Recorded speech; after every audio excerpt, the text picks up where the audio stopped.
Think of an aspect of your life that dictates the limits of your freedom. Government and law enforcement, insurance and pharmaceutical companies, taxes, building permits, driver's licenses, and more. There are hundreds, if not thousands, of stipulations, regulations, and boundaries on our freedom. And out of the ones that were just mentioned, how many have you researched to find out whether they apply to you or not? Let's look at the forms of law that we currently acquiesce to.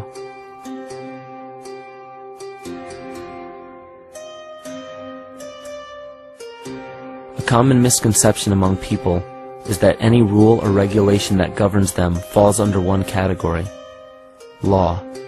But there are many other forms of law that people abide by without realizing that they simply do not apply to them.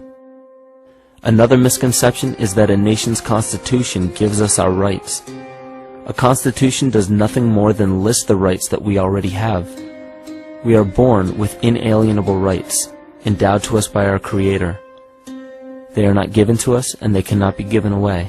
The most a person can do with a right is choose whether to exercise it or not. Maritime Admiralty law is what's known as the law of the water. It is superseded by civil law and only applies to those who willingly contract themselves into it. The definition of Admiralty law is a body of private international law governing the relationships between private entities which operate vessels on the oceans. Let's look at how and why a form of law that is fashioned to govern corporations, businesses, and vessels has imposed its rule over natural human beings. This is all done through a form of word magic. A simple perversion of language has made it possible to convince people around the world that these alternative laws apply to them. One of the predominant beliefs in modern culture is that licenses, permits, registrations, and other forms of documentation are required to operate motor vehicles, use public roads, build structures and establishments, engage in free enterprise, and much more. Sadly, these beliefs are based on little to no investigation whatsoever, and are false. This belief structure is perpetuated by Maritime Admiralty law. This form of law was originally created to govern ships docking in foreign nations for the import or export of products and resources. It deals with banking and merchant affairs, not civil affairs.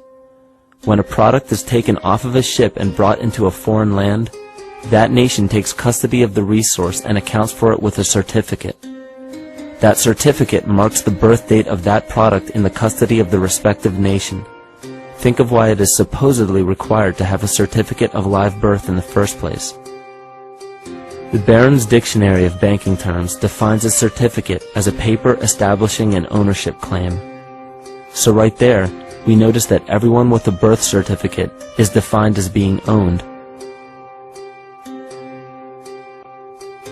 People are used as collateral with other nations because the U.S. is bankrupt. The United States declared bankruptcy on March 9th of 1933. At this point, the U.S. began taking out loans from a private, non-government affiliated corporation called the Federal Reserve.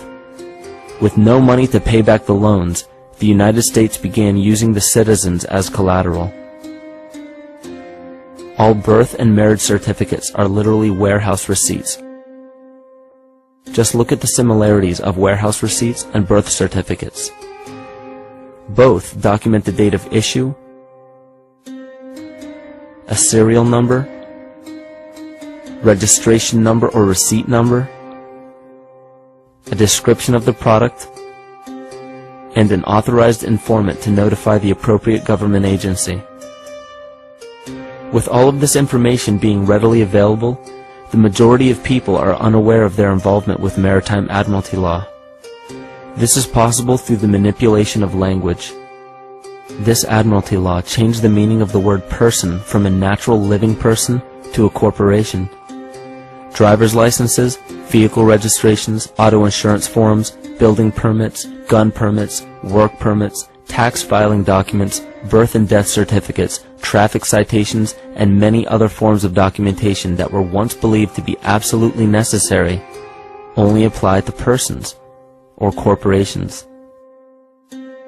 Upon signing such a legal document,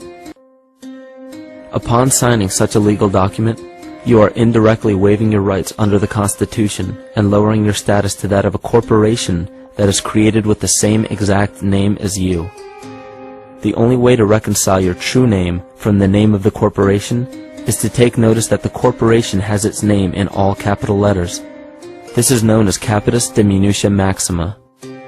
You may take notice that your driver's license, birth certificate, social security card, insurance cards, and more use all capital letters to legally represent the corporation with your name, not you. The corporation is known as an artificial person, whereas you, the human being, are known as a natural person. This deception goes even deeper when it comes to the courts that we attend. When showing up to court, you will notice that there are seats for witnesses behind a wooden fence or barrier. The defendant must cross through the entrance to the other side of the barrier where the plaintiff and judge sit. This act symbolizes the boarding of a ship. At this time, business can be conducted in Maritime Admiralty law. The judge, acting as captain or banker, is responsible for settling the balance between the two sides. This is why there is always a monetary value involved in any court case. The captain is simply dealing with banking and merchant disputes. Once the balance is paid, the case is closed. To turn the court case away from Admiralty law where your rights are not protected, you must avoid agreeing to represent the artificial person. This is done by stating that you are the natural person. You don't have a first or last name because those imply corporate title. In a court case, you may state that the court takes judicial notice of your Honor's oath of office. Every judge must take an oath of office to practice law. Yet you must make it clear to the court and the jury that the judge is acting as judge and not banker.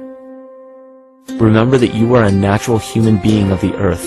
You are not governed by anything but your own consciousness. Laws are created within a society. The society that created the laws we see being enforced today is called the Law Society. Yet the most beautiful part of this entire deception is the fact that we are not part of the Law Society, so their laws do not apply to us. Judges, lawyers, and law enforcement officers, they're all part of a society. Within that society, they've created their own language that's deceptively similar to English. They have these little things called statutes, acts, and regulations that seem like laws, but they really only apply to those within their society. So that basically means all the traffic violations, minimum age requirements, and everything except for damage to another person or their property doesn't really apply to the natural person. Laws only apply to those within the Law Society. The game being played is an illusion. You can simply choose to open your eyes and reclaim the freedom that you were born with, bound by nothing but the limits of your imagination. These are just a few examples of assuring that your rights are being protected. By far, the most important line of defense against this deception is to be aware of the perversion of language, and be absolutely aware of how you form your beliefs and concepts.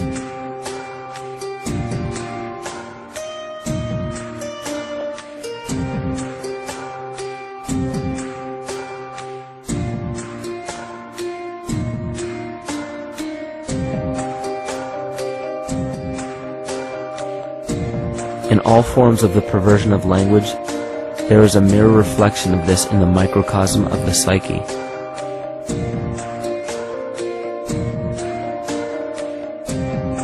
And the problem I see with humanity today is we don't truly know ourselves anymore. We have the 9-to-5 job, we have the house, the children, the bills, the television, the hobbies, and the errands that we run every single day, and we eventually begin to believe that this is who we are. But who are we beneath the job title, beneath the status of mother or father, theist or atheist, Republican or Democrat, black or white, man or woman? Who are we? Who are we deep down inside? We don't know, because every time we hear an answer that we don't want to accept about ourselves, we deny it. We'll pass it off and project it onto somebody else and judge them for it. This is repression. And we see what repression can do to us on an individual level, but what about on a collective level of humanity? What happens when the whole world refuses to see what they truly are on the inside?